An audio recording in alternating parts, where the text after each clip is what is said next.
Facebook scroll করতে করতে দেখলাম যে এইরকম একটি ইউনিক রেসিপি। আমি তো ফার্স্টে ভাবতেই পারিনি যে এই রেসিপিটি এত টেস্টি হতে পারে। তারপর যখন নিজে বানালাম খুবই সুন্দর হয়েছিল রেসিপিটি। তাই ভাবলাম আমার ভিউয়ার্সদের সামনে এই ইউনিক রেসিপিটি শেয়ার করা যাক। আজকে আমার রেসিপি ডাল পিঠা। আপনারা শুনে অনেকে হয়তো অবাক হচ্ছেন। সত্যি এই রেসিপিটি কিন্তু যেমন ইউনিক তেমনি টেস্টফুল হয়। চলুন রেসিপিটি শুরু করা যাক। এই ডাল পিঠাটা বানানোর জন্য প্রথমে আমি এরকম ছোট কাপের 2 কাপ মতো ডাল নিয়ে নিয়েছি। আমি এখানে যেহেতু অল্প পরিমাণে করব সেই হিসাবেই ডালের পরিমাণটাও নিয়েছি। তারপর এটাকে 1 কাপ জলের মধ্যে কিছুক্ষণ ভিজিয়ে রেখেছিলাম। তারপর জলটা ফেলে দিয়ে এর মধ্যে কাঁচা লঙ্কা, লবণ, গুঁড়ো লঙ্কা, জিরা, হলুদ সমস্ত মশলা দিয়ে নিয়েছি। তারপর দিয়েছি 1 পলা মতো সরিষার তেল, আর দিয়েছি 1 বাটি পেঁয়াজ কুচি, আর সর্বশেষে দিয়েছি একটি মিডিয়াম সাইজের টমেটোকে কুচো করে। এবার এই সব কটাকে পরিমাণ মতো জল দিয়ে বয়েল করে নিতে হবে। এই বয়েলটা কিন্তু ভালোভাবে করবেন যাতে ভালো করে জিনিসটা বয়েল হয়ে যায়।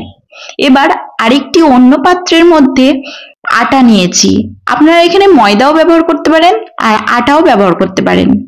আর আটাটার মধ্যে দিয়েছি সামান্য একটু হলুদ। তারপর পুরো আটাটাকে ভালোভাবে মিক্স করে 10 মিনিটের জন্য রেখে দিয়েছিলাম।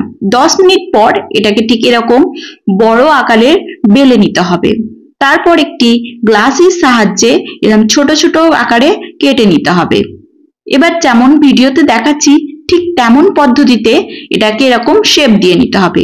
এই শেপটা দেওয়ার আগে ভালো করে ভিডিওটা দেখে নেবেন, না হলে কিন্তু জিনিসটা দেখতে অত সুন্দর লাগে না। এখানে আমার সমস্ত শেপগুলো দেওয়া হয়ে গেছে। এবার এই পিঠাগুলোকে ডালের মধ্যে দিয়ে 10 থেকে 15 মিনিট মতো বয়েল করে নিতে হবে, যাতে পিঠাগুলো কাঁচা কাঁচা না রয়ে যায়। তাহলে কিন্তু খুব সহজে আমাদের আজকের এই রেসিপিটি রেডি হয়ে যাবে।